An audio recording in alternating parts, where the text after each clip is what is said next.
Do you know that God is working behind the scene?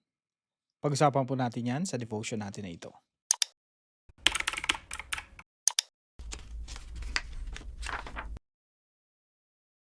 Magandang araw po sa bawat isa sa inyo. Welcome back to our 365 Daily Devotions Bible Characters Edition. Binabati ko po muna ng happy birthday si Julina Mansanadis. Hello po sa inyo at maligayang karawan po. So ngayon po pagpapatuloy po natin, pag-aaral po natin ng Old Testament. Malapit na po tayong matapos, no? So, ito po yung Old Testament, New Testament. Nandito na po tayo. Halos matapos na po natin yung buong mga prophets. So, ang kulang na lang po natin ay Ezra, Nehemiah, Esther, Job, tsaka yung Malakay. And then, pupunta na po tayo sa New Testament. So, kung titingnan niyo yung Bible po ninyo, yung table of contents, makikita niyo po yung Ezra, Nehemiah, Esther nandito. Samantalang sila Ezra, Nehemiah, Esther, kasabayan po yan nila Haggai tsaka nila Zechariah, no? So, tignan po natin yung ating timeline. So, ito po yung sinusundan nating timeline, no? Sa Saul, David, Solomon, ito po yung mga unang mga hari ng Israel. Tapos nahati po yung kingdom, yung northern tsaka yung southern.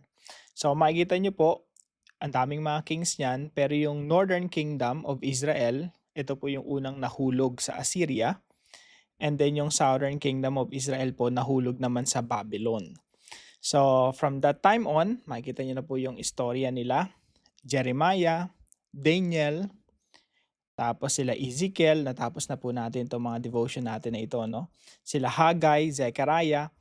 Tapos yung pinakahuli na lang po natin na tatalakayin po sa Old Testament ay sila Esther, Ezra, Nehemiah, and then Malakay. So, after ni Malakay, meron pa tayong isa si Job. Kasi ayaw nating malaktawan si Job. And then after Malakay po, New Testament na po. So, yan po yung ating timeline. So, ito po yung mga huling pangyayari sa Old Testament.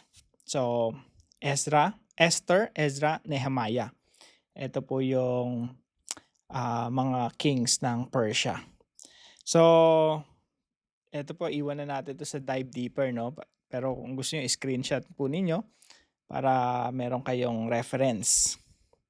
So, tatandaan lang naman po natin itong apat na to. Zerubbabel, nung pinayagan na ng Persia na makabalik yung mga Israelita doon sa sarili nilang bayan, si Zerubbabel po yung nagtayo ng templo. Si Esther naman, siya yung nag-preserve. No? Siya yung ginamit ng Diyos para ma-preserve yung kingdom, yung people of Israel. Bakit po? So, sa time ni Esther, dapat lahat tong mga nakatira rito sa mga probinsya, tandaan po natin, napakalawak po ng Persian Empire. Mula po sa India yan hanggang dito sa Kush. Mula Asia hanggang Africa. May time po na gustong pulbusin at ubusin yung bayan ng Israel. At sa panahon po ni Esther na preserve yun. So yun po yung pag-aaralan natin dito sa devotion po natin. So, sino po ba si Esther? Of course, si Esther napakaganda, no? Sa Bible according to the description in the Bible. At siya po yung napangasawa ni Haring Xerxes. Si Haring Xerxes po, napakalawak ng kanyang kaharian. So, kung titingnan niyo po ito, no? Sobrang lawak po niyan. Ulitin ko po, from Africa to Asia. Yan, sakop niya po lahat yan. 127 provinces all in all. So, tingnan po natin sa Esther chapter 1. Sabi po rito, now in the days of Ahasuerus, the Ahasuerus who reigned from India to Ethiopia, over 127 provinces.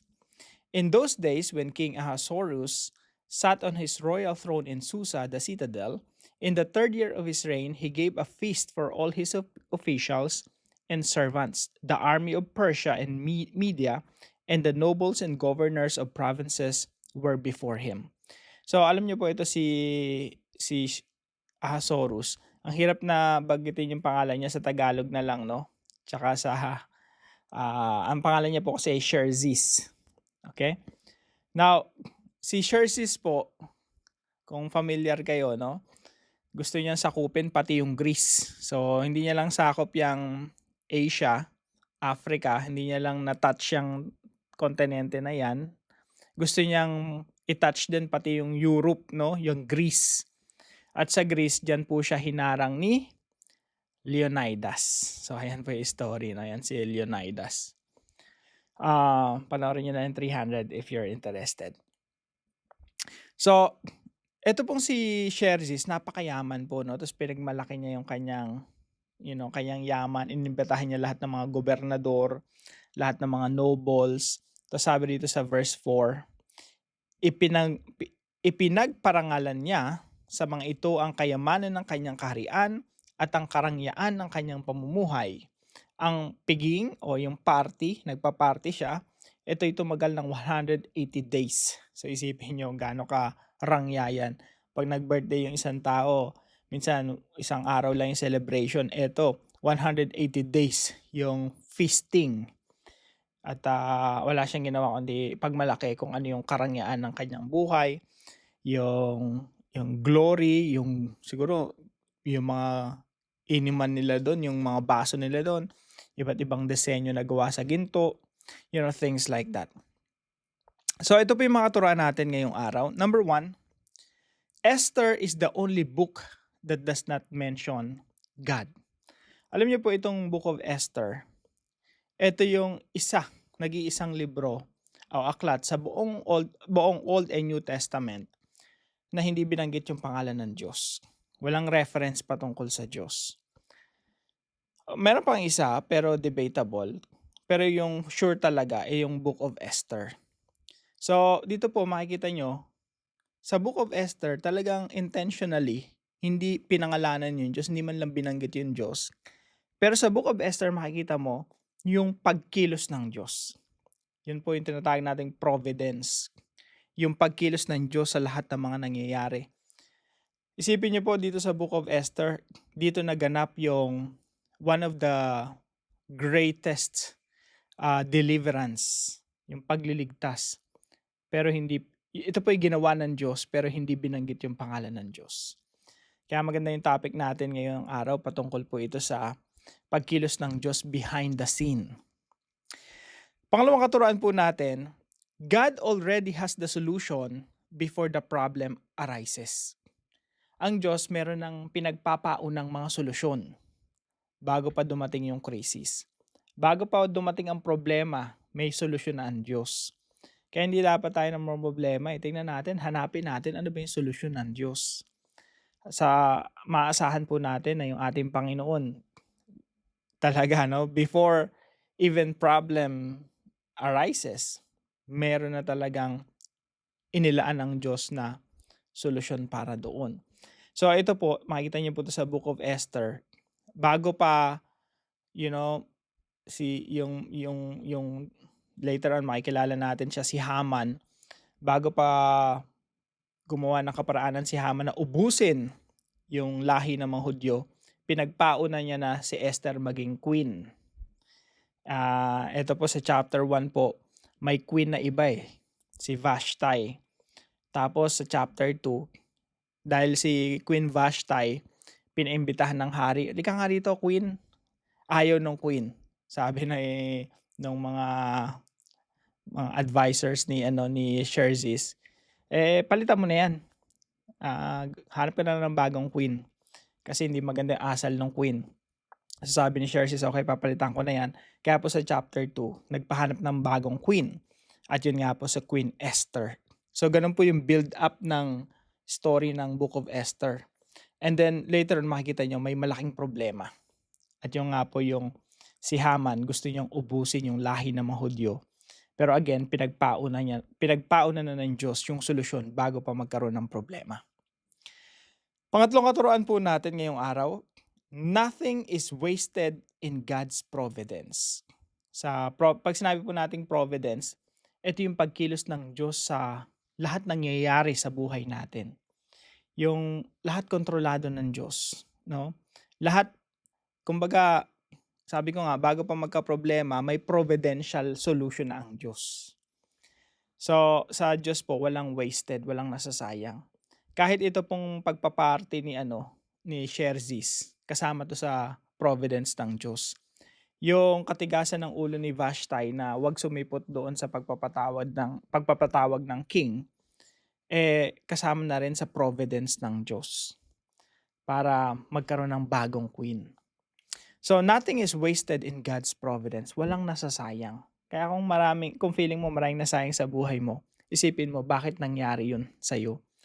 Maybe, pag tiningnan mo, makikita mo, the Lord is using your failures para dalin ka kung nasan ka ngayon. So, nothing is wasted in God's providence. Now, ilang mga application po mula sa pinag-aaralan natin ito. Number 1 po, trust that God is working even behind the scenes. Kaya mga kapatid, napakaganda ng istorya ng buhay ni Esther tsaka yung aklat na ito, no? Hindi binanggit yung Diyos, pero yung Diyos kumikilos behind the scene, no? Ang nakikita ng tao yung senaryo, mga naglalasingan, mga nag-iinom, mga nobles, kings and nobles, mga nagpa-party, pero pagkilos pala ng Diyos yun. Behind the scene kumikilos ang Diyos para iligtas yung kanyang bayan sa darating na matinding problema. So, trust that God is working even behind the scenes. Ganon din po sa mga buhay natin, mga kapatid. Hindi man natin nakikita, hindi man natin nararamdaman, pero asahan natin kumikilos ang Diyos sa ating mga buhay. Pangalawa po, believe that God is already at work long before the crisis comes. Panampalatayahan po natin na yung Diyos kumikilos na. Bago pa nga tayo manalangin, alam na ng Diyos yung ating pangailangan. Kaya minsan bago pa tayo manalangin, may sagot na ang Diyos sa ating panalangin. At hihingi na lang natin sa Panginoon, no? Pero on the way na, nauna na yung sagot ng Diyos sa ating mga panalangin. Believe that God is already at work long before the crisis comes. Kaya mga kapatid, tayo hindi natin nakikita yung future. Pero alam ng Diyos yung future. Alam ng Diyos mangyayari sa hinaharap. At alam din ng Diyos yung solusyon sa mga problema na mangyayari sa hinaharap. Kaya, magtiwala po tayo sa Panginoon. Let's believe that God is already at work long before the crisis comes. Pangatlo po, open your eyes. Buksan po natin ang ating mga mata. Maging aware tayo. Let's open our eyes to see God's providence every day. Yung mga na-encounter natin ng mga tao sa paligid natin, may reason yan, may purpose yan. Kung isipin mo nga, bakit mo asawa ngayon yung asawa mo? Pag tinignan mo yung istorya, baka minsan nagkasalubong lang kayo sa isang restaurant or seemingly accident lang yung pangyayari or nagkataon lang na magkaklase kayo at pero alam niyo yung edad ninyo, yung timing, yung araw, lahat ng yon ay under the providence of God. So open your eyes to see God's providence every day. Kasi laging merong divine appointments.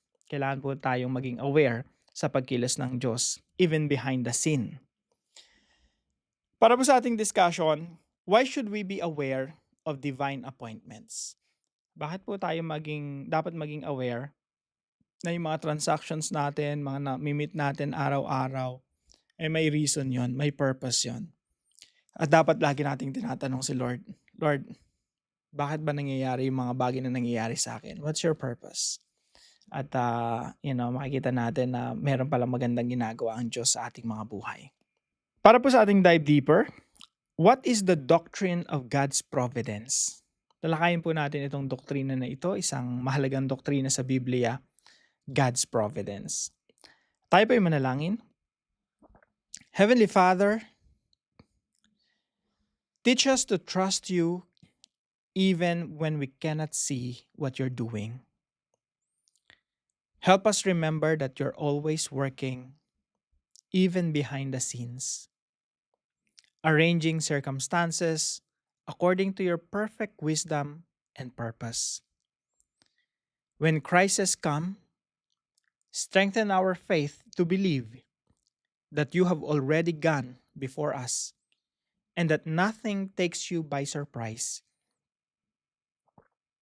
Open our eyes each day to recognize your providence in ordinary moments, unexpected opportunities, and divine appointments. Keep us from fear and anxiety, and help us walk faithfully, knowing that every detail of our lives rests securely in your sovereign hands. In Jesus' name, Amen and Amen. Maraming salamat po sa bawat isa sa inyo na sumusubaybay po dito sa ating daily devotions. I hope marami po kayong natututunan, especially sa mga dive deeper videos natin. At kung meron po kayong gustong i-share nyo lang po sa comment section right below this video. Maging encouragement po sa mga taong nagbabasa sa comment section. And wag po natin kalimutang ibahagi yung mga devotions natin sa ating mga mahal sa buhay at mga kaibigan. See you po tomorrow, 5 a.m. dito po sa ating daily devotions.